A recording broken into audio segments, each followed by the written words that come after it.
Bienvenue sur un nouvel épisode de mon podcast. Après une relation toxique, je me libère du passé pour pouvoir dire oui à la vie. Alors je suis vraiment contente de vous retrouver aujourd'hui et si vous le voulez bien, on va parler du profil de la proie de ce prédateur, en l'occurrence notre loup, pour ne pas dire notre manipulateur ou manipulatrice perverse narcissique. Si vous n'avez pas écouté les précédents épisodes, merci de vous y reporter afin de mieux comprendre ce que je vais vous dire. N'oubliez pas de vous abonner à ma chaîne afin d'être informé de la parution de chaque nouvel épisode.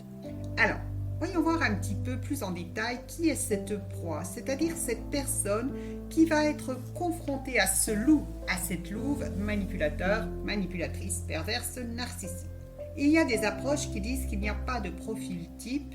Eh bien, au regard des personnes que j'ai accompagnées de ma propre expérience, je pense plus pour dire qu'il y a un profil particulier de cette proie. Vous le savez, le loup est doté d'un flair très développé et il va avoir repéré et sélectionné sa proie. Il va repérer tout de suite sa faille et ses faiblesses et ses peurs, ce qui va définir son plan d'action. Oui, je sais que cela vous surprend, mais c'est ce que j'ai noté et remarqué. Au moment de la capture, cette proie est en état de faiblesse et ceci pour de multiples raisons. Il se peut qu'elle vienne de perdre un être cher ou son travail, ou alors elle sort d'une relation amoureuse difficile ou d'une maladie. En bref, il y a quelque chose qui la fragilise. Elle peut aussi avoir un désir inassouvi, un besoin non comblé, même si de l'extérieur elle apparaît forte et robuste. Et ceci, c'est tout cela que ce loup va apprécier par la suite, c'est-à-dire qu'il va assister à sa descente aux enfers et il va en tirer de la jouissance. Cette proie, si c'est vous, eh bien soyez fiers de vous, car vous avez de grandes qualités humaines, vous avez de belles valeurs et ce loup l'a très bien compris. Et il va aller vous dérober tout cela, tel une sangsue, pour pallier à vos propres faiblesses. Il va s'approprier vos qualités et vos valeurs, et vous remarquerez qu'il procède de la sorte quand il va capturer une brebis. Généralement, il s'en prend une qui a du mal à marcher, qui se retrouve à la queue du troupeau, et il va lui dérober toutes ses viscères et ne laisser qu'une carcasse vide. Eh bien, c'est ce qui va se passer dans notre cas. La proie, la personne aux prises avec ce manipulateur, va ressentir un vide à l'intérieur d'elle-même. Elle va se sentir privée de ses valeurs, de ses qualités. Elle pourra même aller jusqu'à la dépersonnalisation du soi et perdre sa pensée personnelle et son identité. Après de nombreuses années aux côtés de ce loup, elle ne sait plus qui elle est. Alors, cette proie, elle est riche à plusieurs niveaux.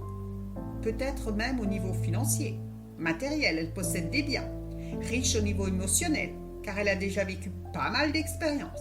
Elle est riche au niveau intellectuel. Souvent, c'est quelqu'un de très intelligent, parfois avec un bon statut social, qui se fait remarquer par son talent et ses qualités.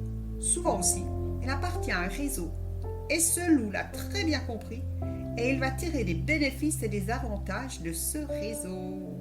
Et oui, et cette proie, eh bien, elle a le don de l'empathie et de la bienveillance, et elle ne sait pas dire non. Elle est sensible au blâme, au jugement, à la critique et à la culpabilité. Elle porte en elle la blessure de rejet ou d'abandon, ou peut-être même les deux à la fois. Ce qui la caractérise aussi, c'est qu'elle est dans la dépendance affective et ou amoureuse, c'est-à-dire qu'elle a un manque d'amour et de reconnaissance à l'intérieur d'elle-même. Elle croit qu'elle a besoin de ce loup, de cette louve, pour vivre et elle va s'accrocher. Et elle pense que ce loup va pouvoir combler ce vide. Et d'ailleurs, c'est ce qui lui a fait croire dans la période de séduction. Comme elle est dans la dépendance affective, elle aura peur de perdre son loup et de ce fait, elle va pardonner très facilement. Et même si elle le prend en flagrant délit, ce dernier trouvera toujours une excuse pour se déculpabiliser et pour lui faire porter la responsabilité de ses actes. Du style, ok, mais si je t'ai fait ceci ou cela, c'est parce que toi au préalable, tu m'as fait ceci. Et elle ira même jusqu'à demander pardon à son agresseur pour ce qu'elle a subi. Et son loup va alors jubiler. Et comme elle a une capacité à se remettre en question qui est quasi permanente, ceci va faciliter la tâche de ce loup, car quelqu'un fait le job à sa place. D'autant plus que ce dernier a un problème d'introspection C'est-à-dire que c'est comme si sa case d'autocritique était verrouillée. Il ne peut pas aller voir à l'intérieur ce qui ne fonctionne pas chez lui. Toutes les caractéristiques de cette proie vont être très appréciées de ce loup. Surtout que lui, il l'aime quand on lui dit toujours oui, car il veut tout de suite. En résumé, nos deux protagonistes ont tout pour que ça matche. Et oui, vous l'avez compris. Maintenant, on peut se poser la question suivante. Pourquoi cette proie, qui est en souffrance permanente, va-t-elle rester si longtemps avec ce loup qui est son véritable bourreau? On a vu que ce loup peut opérer dans différents domaines, qu'il soit professionnel, familial, parental, amical et bien sûr sentimental. Si c'est dans le domaine familial et parental, vous le savez, on ne divorce pas d'un parent, c'est plus difficile, surtout quand on a une valeur prioritaire qui est la famille. Si c'est dans le domaine professionnel et que notre proie est seule à la maison pour amener un salaire, elle est un peu ligotée, car elle ne peut pas fuir ce chef ou cette collègue odieuse sans avoir trouvé un autre poste au préalable. Et si c'est dans le domaine sentimental, il y a une vieille croyance qui dit que l'amour fait souffrir. On l'entendait dans toutes les chansons de Piaf. Ce qu'on ne dit pas, c'est que l'amour inconditionnel, lui, ne fait pas souffrir et permet de s'épanouir. Et puis, si on est marié, c'est pour le meilleur et pour le pire, n'est-ce pas? On s'est engagé devant le maire, devant Dieu pour les croyants. Et ça peut être dur et un frein. De plus, la souffrance devient une habitude et pour le cerveau, l'habitude, c'est notre zone de confort, de vécu. Rappelez-vous que notre proie, c'est notre grenouille qui est épuisée. Elle a cherché maintes et maintes fois des solutions pour arranger la situation. Elle est littéralement HS, hors service. Elle reste parce que la dévalorisation qu'on a vue dans l'épisode précédent, eh bien, cette dévalorisation, elle a fait son sale boulot. Notre proie est devenue une marionnette, une poubelle psychologique, un déchet, une épave, limite une merde, qui n'a plus aucune confiance en elle et qui a peur de tout, puisque le loup a réactivé toutes ses peurs à chaque fois qu'il en avait l'occasion. Limite, elle est devenue phobique. Alors, me direz-vous, mais comment une merde va-t-elle pouvoir se lancer dans l'inconnu? Vous le savez, l'inconnu fait peur. Notre cerveau a horreur de ça. Alors, notre proie va se cantonner dans cette routine sécurisante, dans cette situation confortablement inconfortable. Il se peut bien qu'elle se raccroche à son bourreau, tel le syndrome de Stockholm. Elle ira même jusqu'à lui trouver des excuses et parfois prendre sa défense. D'autant plus qu'il lui a répété, à maintes et maintes fois, que sans lui, elle n'est rien. Donc, pour elle qui se croit incapable de vivre seule, c'est préférable de rester plutôt que de se retrouver seule et abandonnée. Elle reste aussi parce qu'en plus de la violence psychologique, elle subit de la violence économique. Ce loup, futé et rusé, lui aura prouvé qu'il est préférable qu'elle reste à la maison pour s'occuper des louveteaux. Et ainsi, il la coupe des liens sociaux et petit à petit l'isole. Ou alors, il ne lui a pas demandé de rester à la maison, mais il lui a dit que c'est elle qui doit payer toutes les charges du foyer. Ainsi, quand arrive la fin de mois, elle n'a plus aucun euro à épargner. Et quand vient le moment de boucler ses valises, eh bien, elle n'a pas un sou en poche. Comment faire? Il lui est difficile aussi de partir car elle n'a pas le soutien de la part de son entourage qui ne la comprend plus. Son entourage la voit faire des allers-retours, la voit quitter son loup, la voit y retourner. Et quand elle essaie de décrire l'envers du décor, on ne la croit pas. Et on lui dit, avec le mari idéal que tu as, le papa exemplaire, c'est pas possible. Avec la femme formidable que tu as, tu ne vas pas bien. Tu devrais consulter, aller voir quelqu'un. On ne doit pas parler de la même personne. Eh oui, l'entourage ne perçoit que le côté lumière de ce loup, séduisant et sécurisant, digne de confiance, toujours là pour rendre service. Et vous l'aurez compris que comme notre proie a une énorme capacité à se remettre en question, elle va penser qu'ils ont raison et que c'est elle qui ne va pas bien.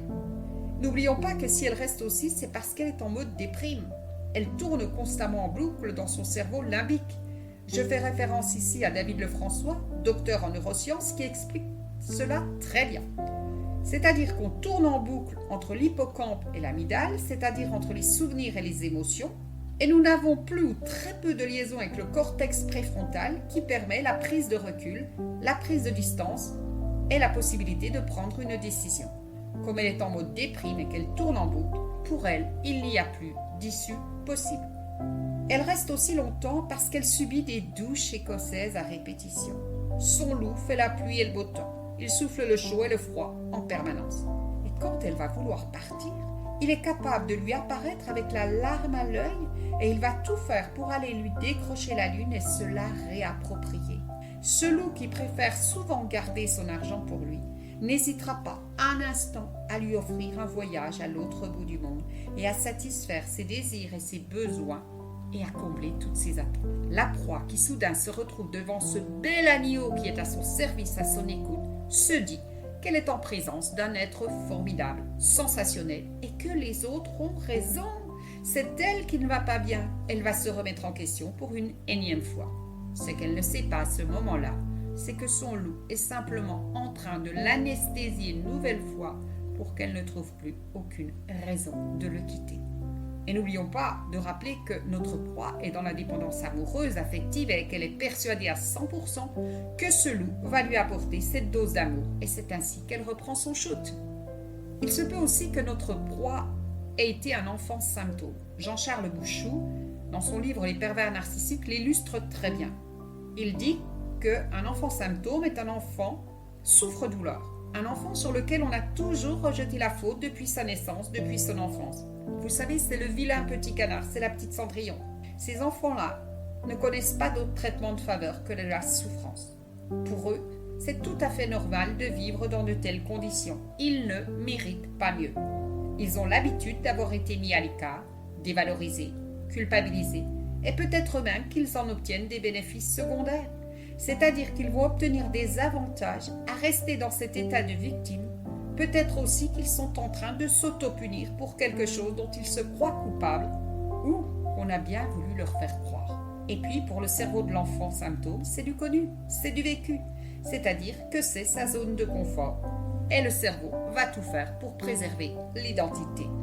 Alors voilà, j'espère que vous comprendrez mieux maintenant pourquoi une victime, une proie de ce prédateur, de ce loup, de ce manipulateur pervers narcissique ou de cette manipulatrice reste si longtemps dans cette relation toxique. Et j'espère que vous ne jugerez plus maintenant si vous connaissez quelqu'un de votre entourage qui vit cela.